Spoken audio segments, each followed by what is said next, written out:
Hey guys, how you doing tonight? Okay, we're going to try some triple berry jam, and I'm working on getting the camera in the right spot, so let's hope that I can figure this out. Okay, so I just grabbed some frozen fruit last time I was at actually Walmart, and what I use are two of these. And right now they're in the pot, and it is on just a low heat.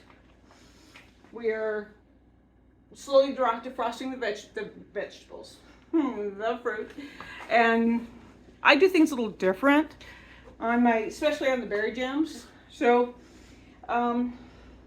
what you want to do is you want to get your sugar and your fruit boiling before you put your sure gel in. But in case you didn't know, so this is 5 cups of sugar. Now if you want to use less sugar, get the pink box, not the yellow box.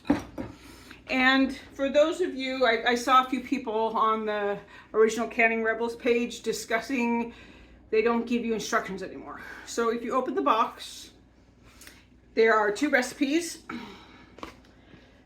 One for freezer jam and jelly, and cooked jam and jelly directions. So the directions are all inside the box. I didn't know this, and I just discovered it last week.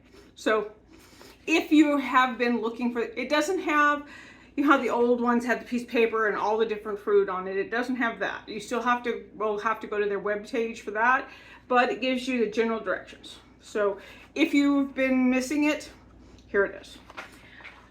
Okay, so our fruit is going. We're going to turn it up and get it stirred up. Once it's sugar's all dissolved, and this is not, I suspected that people do this. This is not, but yesterday I got a new toy. So KitchenAid now has a battery-powered stick blender, and it's really nice. This is actually the first time I'm going to use it, so we'll see how it goes. And this is how I do berry jam. So everything is chopped up. You can do it with any fruit once it's, you know, cooked down and soft, so you can do it with any ones. But today we're doing triple berry. So maybe we will, maybe we won't. Hold on, unlock it. You gotta be smarter than the thing you're working with. All right. Okay. All right, there we go. Unlock.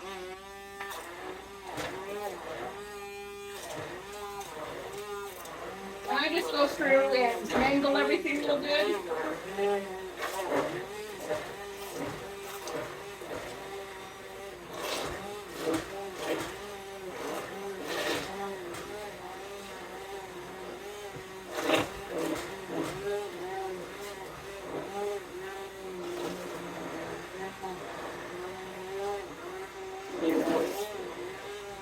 Now, if you've never used one of these before, be careful picking it up inside your pan. I once painted my walls triple berry because I forgot and pulled the blender out. All right, so everything's nice and smooth.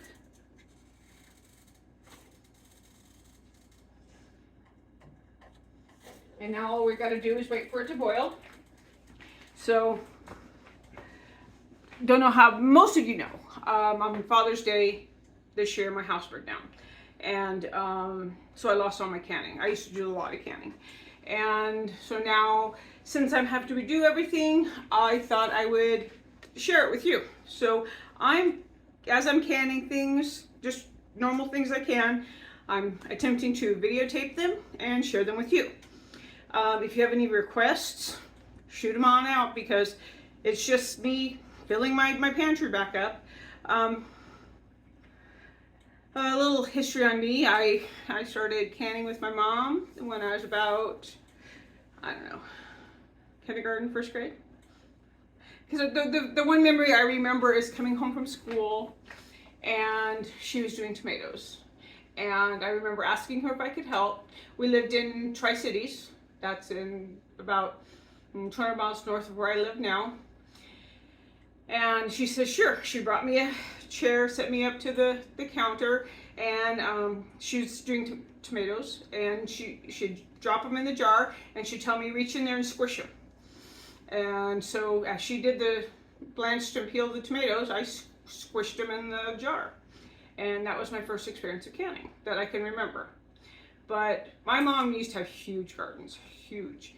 And we canned and canned and canned, and I don't think there's anything she did. We didn't do a lot of meat, but that was because we raised our own beef and it was in the freezer. I suspect if she had needed, meat would have been, I just don't remember her doing it, if that makes sense. And, but lots of soups. Her chili, which is one coming up soon, is the best chili. I get requests from it from my kids and the friends of my kids every time I make it. I make these huge batches and they devour it. Their favorite is chili with honey cornbread.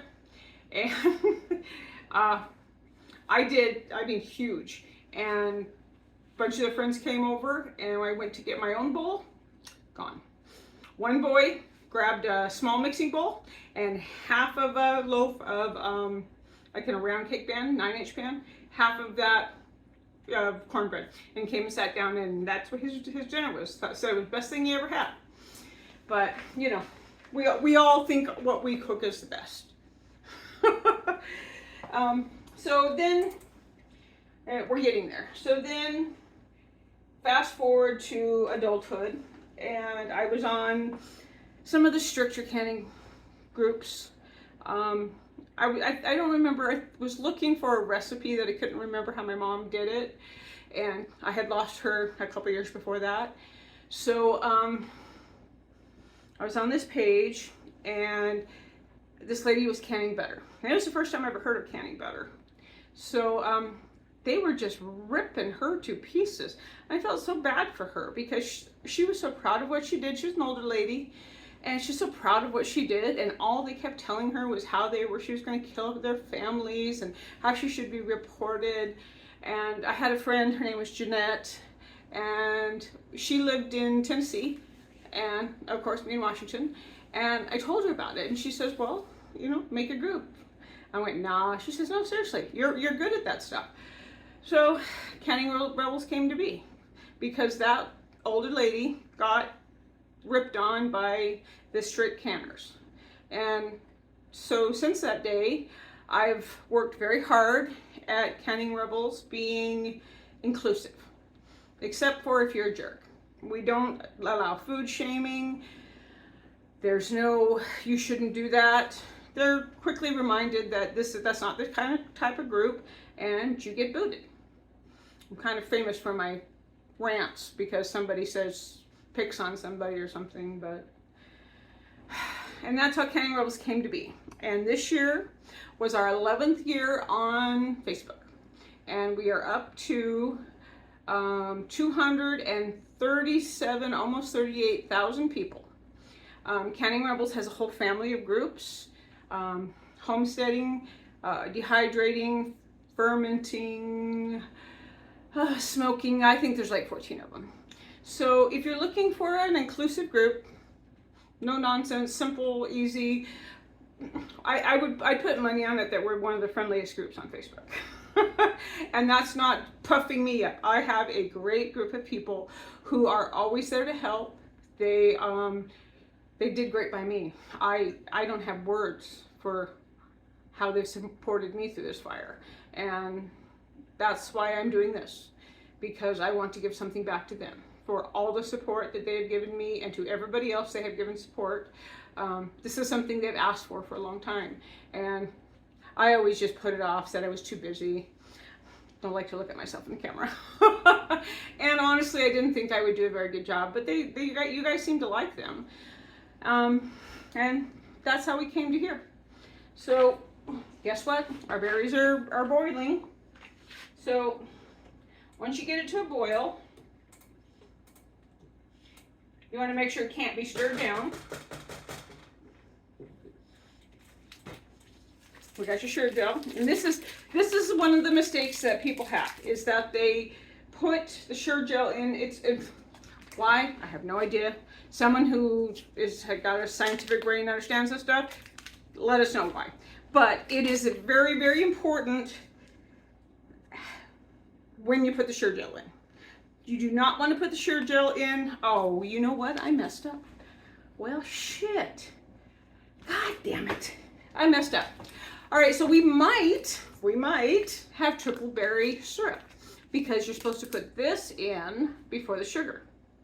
So you see, even us, those of us who have been doing this for hundreds of years, mess up. I had just finished doing the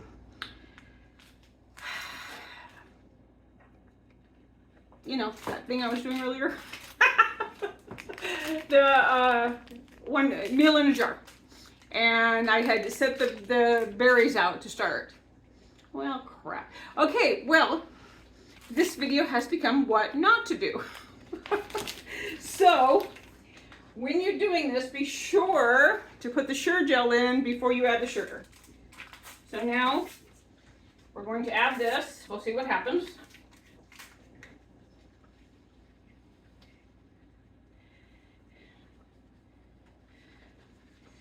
All right, that's in. And once you get it dissolved, and great, remember, I messed up. So this should be, you put the sugar gel in before you add the sugar. Why, I don't know. Like I said, somebody who is smarter than me, please tell us. And then you stir it on boil, on high for a minute. And then once that's done, we'll pull it off. And I'm just going to fill one jar, because I don't want, you guys don't want me to sit and watch me fill jars. Next time I do jam, I saw a few people asking how to do the wax. So my mom did that. She put wax on all her jams. So actually, the reason I'm not doing it now is I have to get something I don't mind getting messed up to melt the wax in.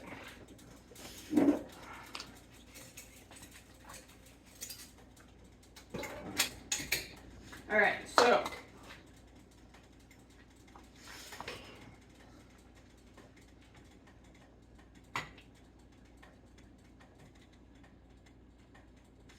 now, if this happens to you and your jelly doesn't set up, it makes a great syrup. Don't feel bad at all. Like I said, I've been doing it forever and I messed up.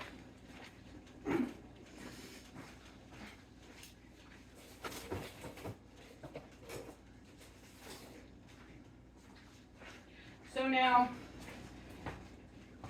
you can process this. I think it's 20 minutes in a water bath if you want. I don't, but that's just me. I set it on the counter and I don't mess with it till it's cool. Now, like I've said before 1,000 times, this is your kitchen. You do what makes you comfortable. If you feel more comfortable water bathing it, go for it. Because it's your kitchen. You're the one eating it. And you do it how you want it done. But please, don't judge others because they do things different than you. It doesn't mean they're wrong. It just means they're different. And just because you don't agree with it doesn't make it factual. That's your opinion. So please, for me as a favor, accept people for the way they do things. It doesn't have to be your way. And you don't have to like it. But you don't have to shame those people.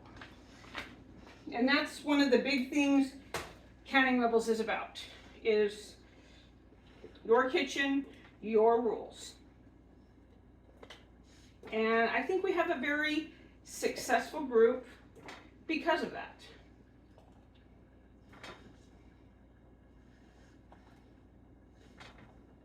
So we're going to call this good. And I'm going to tell you goodbye. Please like, share, subscribe, and come on over, check out Canning Rebels. And if you like what you've seen, follow me on my farm page. It's called Glen Clova Keep, and it's my experiences on the farm. And it's always fun. So thank you for spending 15 minutes with me, and good luck canning. Bye-bye.